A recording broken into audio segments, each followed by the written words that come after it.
21 अक्टूबर को मुझे vice president बनाया गया है इंटरनेशनल पार्लियामेंट का। 108 देश हैं और उन 108 देश की मैं वाइस प्रेसिडेंट की तरह मैं रिप्रेजेंट करती हूँ। राष्ट्रपति हैं बड़े देशों के, उनकी सिक्योरिटी देखते हैं। वैसी सिक्योरिटी की फुटेज मैंने आपकी देखी थी।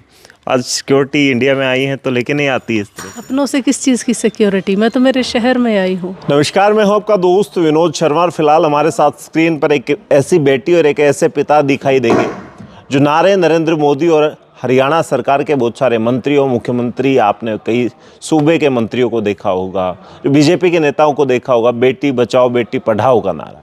वो भिवानी के एक पिता और इनकी बेटियों ने सार्थक करके सिद्ध करके दिखाया है। फिलहाल हमारे साथ विभा भारद्वाज हैं जो कि विदेश से लौटी हैं। इनके आप स्क्रीन पे देखेंगे तो इनको देख के भी आपको लग जाएगा कहीं ना कहीं विदेशी लुक है, लेकिन ये हमारे भिवानी की बेटी हैं और इंटरनेशनल पार्लियामेंट की वाइस प्रेसिडेंट हैं। यानी कि आपने इंडिया की संसद सुनी होगी, जो सदन है वहाँ पे पहुँचने के लिए अपने लोकल जो जितना नेता होते हैं बड़े एफर्ट लगाते हैं और हमारी भिवानी की बेटी, भिवानी की बहन उस लेवल पर पहुँची है। तो ये दौर कैसा रहा, ये सफ़र कैसा रहा और आज पूरे भिवानी ने इनका वेलकम किया है। यहाँ पे पीछे आप शॉर्ट्स में देख रहे हैं काफ़ी ज़्यादा भीड़ थी, स्थानीय नेता पहुँचे हैं, विधायक साहब पहुँचे हैं। तो फिलहाल इनसे बात करते हैं कि किस तरह का ये सफ़र रहा और इस सफ़रनामे में कितने एफर्ट लगाने पड़े, कितनी मुश्किलें, क्योंकि आज एक छोटी सी जॉब या आज के आरन में जॉब लगने के लिए लोग बड़ी सिफारिशें ढूंढते हैं और पीएचडी वाले बच्चे को अगर डी ग्रुप की सरकारी नौकरी मिल जाए तो वो बड़ा संतुष्ट होता है और परिवारों में मिठाइयाँ बढ़ती हैं, रिश्तेदार बड़े खुश होते हैं। तो फिलहाल विवाह से बात करते हैं। पहले तो ये बताएं कि मैं देख रहा थोड़ी देर पहले आपके पिताजी आपकी तारीफ़ के कसीदे पढ़ रहे थे, तब आपकी आंखों में आंसू थे। ये पिता की बातें सुनने के लिए और ये शब्द सुनने के लिए कितने मेहनत, कितने एफर्ट लगाने पड़े आप? ये मेरी लाइफ का एक मोटिव था कि मैं ये देखूं कि मेरे पापा को मेरे ऊपर प्राउड हो। ये मेरी लाइफ का एक मोटिव था। मेरी लाइफ के 3 मोटिव हैं जिसमें से ये एक मोटिव था। तो मुझे बहुत खुशी हुई ये देख के कि मेरे पापा मुझे प्राउड की नज़र से देखते हैं और मेरा शहर मुझे प्राउड की नज़र से देखता है कि विभा ने, वेद पुजारी जी की बेटी ने कुछ करके दिखाया है। इस तरह से शहर ने वेलकम किया, वो इस प्रेसिडेंट बनी है। थोड़ा सा समझाने की कोशिश करेंगे। इंडिया का जो सदन है, पार्लियामेंट है, उसको सब देखते हैं, वहाँ से बड़े कानून बनते हैं और उन कानूनों पे राजनीति होती है, पक्ष विपक्ष सब करते हैं। ये इंटरनेशनल पार्लियामेंट का थोड़ा सा आप समझाएंगे, क्योंकि हमारी इंडिया की ऑडियंस है, लोकल ऑडियंस है, इसका क्या काम रहता है और किस तरीके से यहाँ पर चुने जाते हैं प्रेसिडेंट, वाइस प्रेसिडेंट या जो मेंबर होते हैं? हाँ जी, इंटरनेशनल पार्लियामेंट जो है ये अलग अलग मुद्दों पर काम करती है। इसमें पीस पर काम किया जाता है, शांति के लिए। इसमें ग्रीन डेवलपमेंट, क्लाइमेट चेंज और सस्टेनेबिलिटी पर काम किया जाता है। मैं पहले काम करती थी इसमें, जब मुझे इंटरनेशनल पार्लियामेंट की जब मैं मेंबर बनी थी 2017 में, उस टाइम मैं इंटरनेशनल पार्लियामेंट की मेंबर प्लस मुझे वहाँ पे department of bio ethics and eco ethics का मिनिस्टर बनाया गया था। ये अर्जेंटीना का था। अर्जेंटीना ने मेरा नाम नॉमिनेट किया कोलंबिया की गवर्नमेंट को। वहाँ की इंटरनेशनल पार्लियामेंट है जो कि ग्रीन डेवलपमेंट पे, पार्लियामेंट का नाम है फुनेमा, FUNEMA, फुनेमा। तो वो जो इंटरनेशनल पार्लियामेंट है उसके 108 देश हैं और उन 108 देश की मैं वाइस प्रेसिडेंट की तरह मैं रिप्रेजेंट करती हूँ। तो उसमें क्या है, जितने भी पर्यावरण से रिलेटेड इश्यूज़ हैं, एनवायरनमेंट से रिलेटेड इश्यूज़ हैं या कहीं पोल्यूशन है, तो हम उसके लिए काम करते हैं ताकि इस अर्थ को हम पूरी तरह से ग्रीन कर दें, दोबारा ग्रीन कर दें। जो पोल्यूशन से सब कुछ ख़राब हो चुका है, हम उसको दोबारा ग्रीन करने का हमारी ये मुहिम है। तो ये इंटरनेशनल पार्लियामेंट जो करंट इश्यूज़ चल रहे हैं, चाहे वो पोल्यूशन हो, चाहे वो क्लाइमेट चेंज हो, चाहे वो पीस हो, क्योंकि आप देख रहे हैं युद्ध भी बहुत अलग अलग कंट्रीज़ में होता है, तो ये एक तरह का शांति दूत के काम भी करते हैं। तो उसका मुझे वाइस प्रेसिडेंट बनाया गया और उसी के लिए मुझे ग्रीन डेवलपमेंट अवार्ड भी दिया गया। कोलंबिया के अंदर अवार्ड दिया 5 जून को और अभी 21 अक्टूबर को मुझे वाइस प्रेसिडेंट बनाया गया है इंटरनेशनल पार्लियामेंट का। तो वो मुझे डोमिनिका रिपब्लिक एक कंट्री है उसका और कोलंबिया और अर्जेंटीना, इन 3 कंट्रीज़ का मुझे उन्होंने as a legal vice president of international parliament बनाया गया और जिसका अपॉइंटमेंट लेटर भी दिया गया। हम बड़े नेता जो फॉरेनर हैं या फिर बड़े राष्ट्रपति हैं बड़े देशों के, उनकी सिक्योरिटी देखते हैं, वैसी सिक्योरिटी की फुटेज मैंने आपकी देखी थी। आज सिक्योरिटी इंडिया में आई है तो लेके नहीं आती इस तरह। अपनों से किस चीज़ की सिक्योरिटी? मैं तो मेरे शहर में आई हूँ, मैं तो मेरे घर में आई हूँ, अपनों से किस चीज़ का डर? मुझे अपनों से डर नहीं लगता है, सिक्योरिटी की ज़रूरत नहीं है। और मैं अकेली ही काफ़ी हूँ। जब मैं दूसरे देशों में अकेली रहती हूँ, दूसरे देशों में अकेले काम करती हूँ, तो मुझे अपने देश में अपने घर में सिक्योरिटी की कोई ज़रूरत नहीं है। यहाँ शो ऑफ नहीं करना होता, सिंपल साधारण विवाह आती है यहाँ। साधारण, मैं सिर्फ काम करने के लिए आती हूँ और मैं चाहती हूँ सिर्फ अगर मेरे शहर से एक भी अच्छा बच्चा निकल जाए, अवेयरनेस के लिए आती हूँ, पापा के लिए आती हूँ, घर के लिए आती हूँ, तो सिक्योरिटी की मुझे कोई ज़रूरत नहीं होती है। सफ़र कब शुरू हुआ भिवानी से? आप कैसे, आपकी एजुकेशन रही, उसके बाद कहाँ कहाँ आपने एजुकेशन ली और कैसे आप विदेश का इतना बड़ा सफ़र आपने? मैं भिवानी से 2000 में मैंने भिवानी छोड़ दिया था और मैं सरदार भगवान सिंह यूनिवर्सिटी है देहरादून में, वहाँ मेरा ऑल इंडिया में फ़र्स्ट रैंक था मेडिकल में, तो मैंने वहाँ से मेडिकल माइक्रोबायोलॉजी में ग्रेजुएशन किया। मास्टर्स मेरी कुरुक्षेत्र यूनिवर्सिटी से है, पीएचडी मेरी कुरुक्षेत्र यूनिवर्सिटी से है और उसके बाद मैंने पोस्ट डॉक्टरेट, 3 पोस्ट डॉक्टरेट है मेरे पास, एक बॉस्टन यूनिवर्सिटी से, एक इटली से और एक अर्जेंटीना से। यहाँ पर मुझे 3 सरकारी नौकरियाँ थी, एक मधुबन फॉरेंसिक लैब जो करनाल में है, एक मैंने HCS क्वालिफाई किया था 2010 के अंदर, लेकिन मुझे कुछ करना था देश के लिए तो मैंने HCS ज्वाइन नहीं किया। इवन अपॉइंटमेंट लेटर भी आ गया था मेरा, लेकिन मैंने ज्वाइन नहीं किया। और करनाल में मेरी एक और पोस्टिंग थी जो ICR, Indian council of agriculture research के अंदर मैं साइंटिस्ट की पोस्ट पर थी, उसमें सीनियर रिसर्च साइंटिस्ट। तो वहाँ पर मेरी करनाल पोस्टिंग थी CSSRI में, central soil salinity research institute, तो वहाँ मैं काम करती थी, लेकिन मैंने उसको भी रिज़ाइन किया, रेजिग्नेशन दे के गई थी मैं, ताकि मैं इस अर्थ के लिए काम कर सकूं, इस पर्यावरण को साफ कर सकूं सबके लिए। अच्छा, क्या कुछ कहेंगे? आजकल एक डोंकी, आपने मूवी भी देखी होगी, डोंकी बड़ा शब्द प्रचलन में है आज के, खास करके हरियाणा पंजाब यहाँ के युवाओं के लिए। हर कोई दूसरा तीसरा रिश्तेदारी में कोई ना कोई बच्चा डोंकी मार के यूँ कहते हैं बोला अमेरिका चला गया, ब्रिटेन चला गया। कई देश ऐसे हैं जहाँ पे रोज़गार को तलाशने के लिए 2 नंबर से जा रहे हैं, यानी कि वो कहीं ना कहीं एजुकेशन या दूसरा वो नहीं चुनते रास्ता, 2 नंबर चुनते हैं और वहाँ पे वो फंस भी जाते हैं। उनके लिए क्या कुछ देखती हैं आप? तो विदेशों में रहती हैं, और हिंदुस्तान के युवाओं के लिए विदेश में कितने रास्ते हैं अगर उनको अवसर मिले जॉब के लिए? देखो, डंकी करके जाना बहुत गलत है, रियली बहुत गलत है, क्योंकि आप यहाँ से तो चले जाएंगे लेकिन दूसरे देशों की सरकार पकड़ेगी। इसमें क्या है, नुकसान हमारे देश का भी है, क्योंकि आप इंडियन हैं तो आप इंडिया का नाम ख़राब करेंगे अगर आप कहीं डंकी लगा के जाते हैं, तो ये इलीगल भी है। अगर आपको जाना है, विदेशों में काम करना है, तो एक लीगल तरीके से जाएं, लीगल तरीके से अप्लाई करें। अपॉर्चुनिटीज़ की कोई कमी नहीं है, बहुत अपॉर्चुनिटीज़ हैं। अगर बच्चा सीधे तरीके से विदेशों में जा कर के काम करना चाहता है, अगर उसने प्रॉपर शिक्षा ली हुई है, तो कोई प्रॉब्लम नहीं है किसी भी कंट्री में, क्योंकि हर कंट्री ब्रेन ढूंढता है। मैं भी भिवानी की एक छोटी सी शहर से निकली हूँ, 25 साल पहले निकली थी, वैश्य मॉडल स्कूल से पढ़ी हूँ। मुझे कोई बताने वाला नहीं था, 25 साल पहले कोई बताने वाला नहीं था क्या करना है, फॉर्म कैसे भरने हैं, खुद अपने आप गूगल पे सर्च कर करके पूरी रात बैठ के ढूंढती थी। तो मेरी यही रिक्वेस्ट है बच्चों से, डंकी लगा के ना जाएं, वो गलत है। आप अपने देश का ही नाम ख़राब करते हैं इस चीज़ से। अगर आपको जाना है, लीगल तरीके से जाएँ, रिसोर्सेज की कोई कमी नहीं है। और इन कंसल्टेंट और ये जो झूठे झांसे दे करके जो लोग पैसा ले करके ये काम करते हैं, ये बिल्कुल गलत है। कोई भी देश झूठे ये काम नहीं करता है। जैसा कि मैं न्यूज़पेपर में भी वहाँ भी देखती हूँ कि इंडियन ही इंडियन का नुकसान करता है। वो क्या करते हैं, झूठी एडवर्टीज़मेंट निकालते हैं जो कि गवर्नमेंट की नहीं है, और वो उनके झांसों में आके उनको 2-2, 3-3 लाख देते हैं, कोई 40 लाख देता है, कोई 50 लाख देता है। वो सब इलीगल है।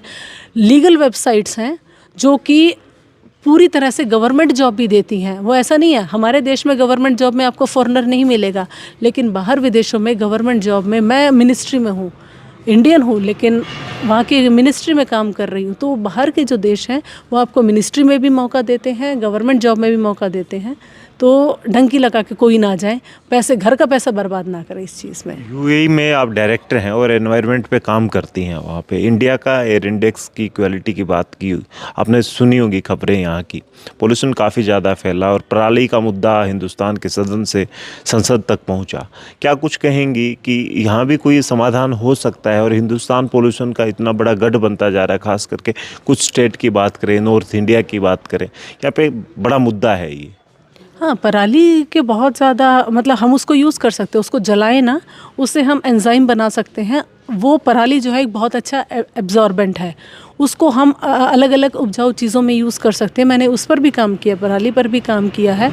उसको जलाएंगे तो उससे अस्थमेटिक प्रॉब्लम होगी, लेकिन अगर हम उससे एंजाइम प्रोड्यूस करेंगे तो वो एंजाइम हमारी अलग अलग तरह की इंडस्ट्रीज़ में, इंडस्ट्रियल एप्लीकेशंस में काम आएगा, जैसे जूस एक्सट्रैक्शन इंडस्ट्रीज़ में, और कपड़े जो बुनते हैं उसकी इंडस्ट्रीज़ में काम आता है। जैसे कपड़ों पे कभी कभी रुआं आ जाता है, तो अगर उससे बना, पराली से बना एंजाइम आप यूज़ करेंगे तो कपड़ों में कभी रुआं नहीं आएगा और उसकी स्ट्रेंथ बढ़ जाएगी। इस पर भी मैंने काम किया है। उससे मैंने पेक्टिनेज एंजाइम बनाया था, पराली, फलों के गुद्दों से और पराली से, इन दोनों को यूज़ करके मैंने पेक्टिनेज एंजाइम बनाया था, जो कि जब हम नॉर्मल जूस निकालते हैं तो उसके पल्प से कम जूस निकलेगा, लेकिन अगर आप पराली या इससे फलों के कचरे से वो एंजाइम बनाएंगे तो उससे ज़्यादा जूस निकलेगा। इसी तरह से कपड़ों के अंदर जो रुआं आता है, उसकी बुनाई के टाइम अगर आप वो एंजाइम यूज़ करेंगे तो उस टाइम भी आपके कोई भी रुआं नहीं आएगा और उस टेक्सटाइल की लाइफ इंक्रीज़ हो जाएगी। तो आपको क्या लगता है कि आम साधारण किसान तो ये चीज़ें कर नहीं सकता, सरकारें कहाँ पीछे रह जाती हैं?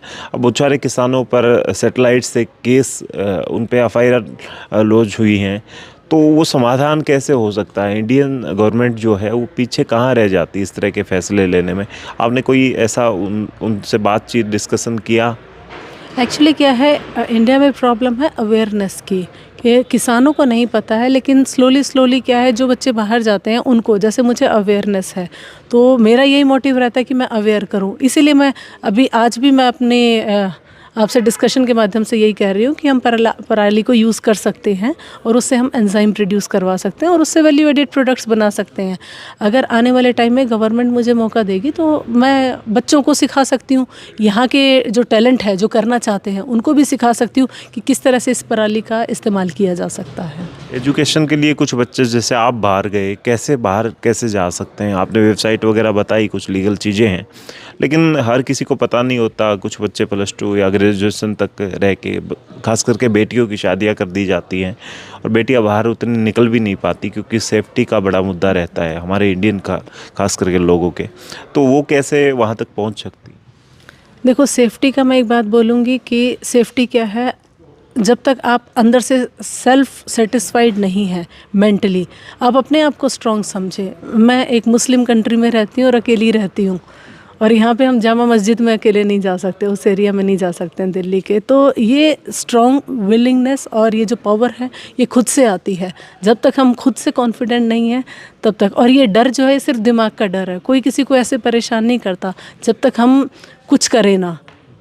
मैं इतने सालों से 25 साल से रहती हूँ, मुझे कोई परेशान नहीं करता। वो इसलिए नहीं करता क्योंकि मेरी जो विल पावर है, मैं बहुत स्ट्रॉन्ग हूँ, कॉन्फिडेंट हूँ, और शुरू से ही मेरे पेरेंट्स ने मुझे लड़कों की तरह पाला है, तो मैं लड़कों की तरह रहती हूँ हमेशा। तो और बेटियों को मैं यही चाहूँगी कि बेटियों को बेटों की तरह पालो, उनको इतना स्ट्रांग बनाओ, उनको ये मत समझने दो कि तुम कमज़ोर हो, तुम कमज़ोर नहीं हो, तुम सब कुछ कर सकती हो। और उनको ये कहो कि जो उनके दिमाग में है कि हम बेटी हैं और कमज़ोर हैं और हम ये नहीं कर सकते, वो नहीं कर सकते, वो सब कुछ कर सकती हैं। और बाहर जाने की बात कही आपने, तो बाहर बहुत अपॉर्चुनिटीज़ हैं और वो जा सकती हैं, अप्लाई भी कर सकते हैं। बहुत सारी वेबसाइट हैं जिन पर अप्लाई किया जा सकता है। मैंने भी नेट पर सर्च किया था, और अगर मान लो मैं हो सकेगा तो काफ़ी सारी वेबसाइट शेयर करूँगी जिस पर जो लीगल वेबसाइट्स हैं, क्योंकि लोग गलत झांसों में ना फंसे। मेरा ये मोटिव है, क्योंकि इंडियन को एक क्यूरियोसिटी रहती है विदेशों में जाने की, मैं विदेशों में काम करूँ, लेकिन वो गलत झांसों में फंस के घर का पैसा बर्बाद करते हैं। कुछ लोग रेफ्यूजी कोटा में जाते हैं, वो रेफ्यूजी कोटा मुझे पसंद ही नहीं आता है। कि कुछ बच्चे ये कहते हैं कि मुझे मेरे देश में डर लगता है, मेरी जान को ख़तरा है, सिर्फ विदेशों के क्रेज़ के चक्कर में।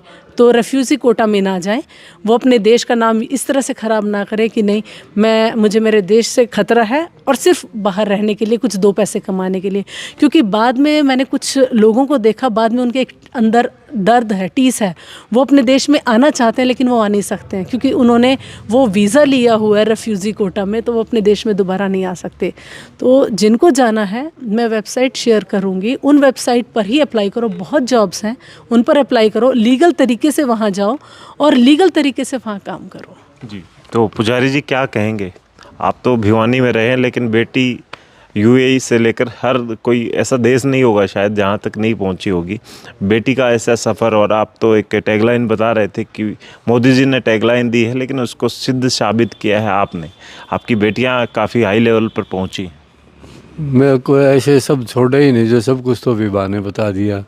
मैं तो यही कहता हूँ भाई, अपने बच्चों को फ्रेंड्स की तरह रखो, उनकी भावनाओं को समझो, दबाने की कोशिश ना करो, बेटियों में हीन भावना मत आने दो और उनको ये समझाओ बेटी तू भी बेटों के जैसी है।